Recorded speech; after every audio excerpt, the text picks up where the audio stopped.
این لباس بدی نیست، لباس حرامی نیست، اما این که بگوییم این لباس اهل بیت علیهم السلام، من جایی ندیدم که اهل بیت طاهرین علیهم السلام با این شکل و صورت و با این هیئت و با این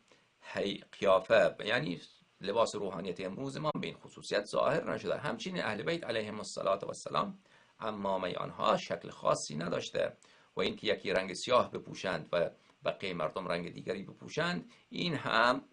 از بدعات بنی عباسه و از اونها نیست. و این که یا این که همیشه عمامه بپوشن، این چنین هم نبود ائمه طاهرین علیهم السلام. و لباس ائمه طاهرین علیهم السلام در عصرهای مختلف انواع مختلف بوده، اونها در هر زمانی که بودن طبق آن زمان لباس می پوشیدن. اما این که آنها لباس خاصی را به شیعیان توصیه کرده باشند غیر از عمامه که آن هم در هنگام نماز یا هنگام سفر، اون هم نه به نوع وجوب، به نوعی که مستحب